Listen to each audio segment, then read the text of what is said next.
Success is not ruining your life. Your ambition is. No one tells you this, but the more disciplined you become, the more you lose the ability to feel. You don't feel joy. You don't feel pain. You just function.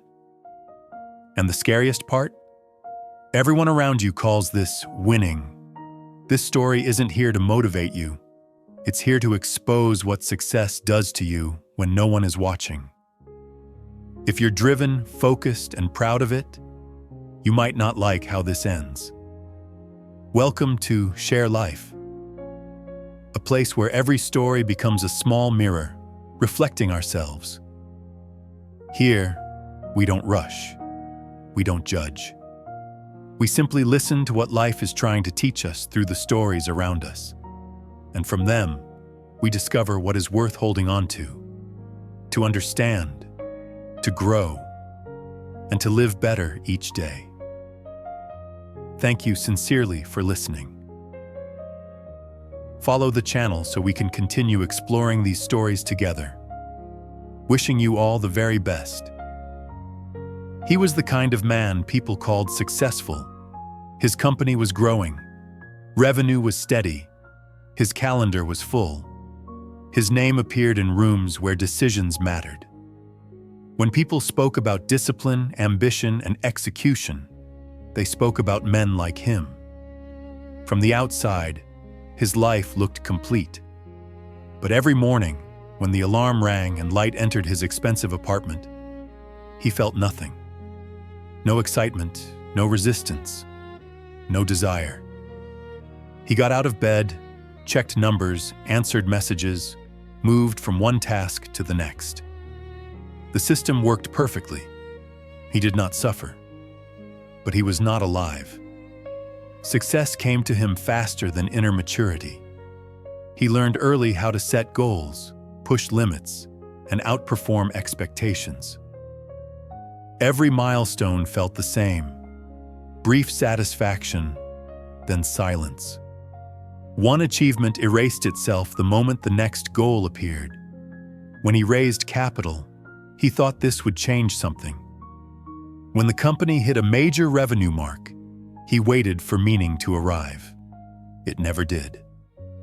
At night, alone, he stared at screens that no longer demanded his attention and wondered why nothing inside him responded. So he went faster. More projects, more pressure, more responsibility. He called it growth, but something essential was being left behind. One evening, after a long business trip, his flight was delayed. The airport was crowded, loud, impatient. He sat in a small cafe, opened his laptop, then closed it again. Across from him sat an older man reading a worn paper book. No phone, no hurry, just presence. The man looked up and said calmly, "You look very successful."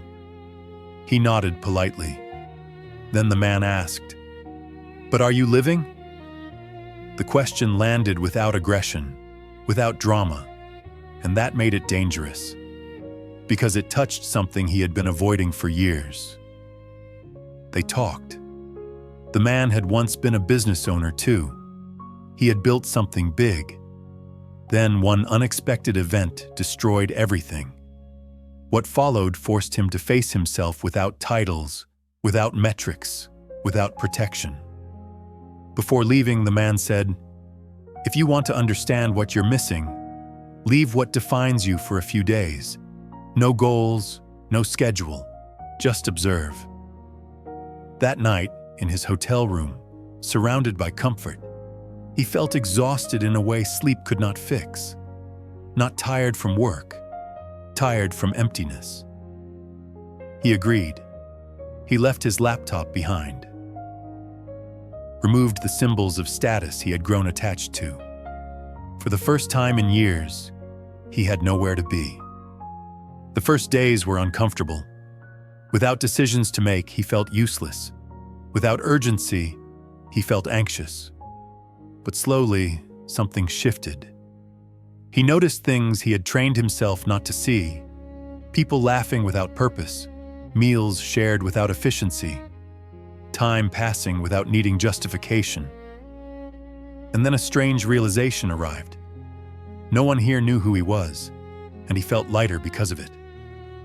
On the final evening, the older man took him to a quiet room, empty except for a large mirror.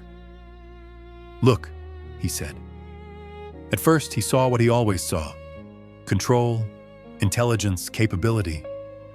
But the longer he looked, the clearer it became. The eyes were tired, not from effort, but from disconnection. This was a man who knew how to achieve, but had forgotten how to feel.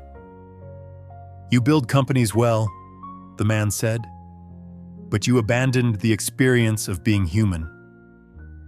Money gives options," he continued, "but it does not give meaning. Achievement gives status, not depth. You optimized everything, except yourself." There was nothing to argue with. He returned to his life, but not the same way. He did not quit business. He quit using business to escape himself.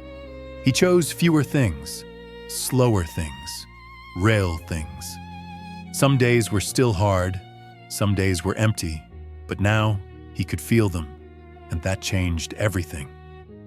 Maybe you recognize yourself in this story: busy, efficient, respected, moving fast.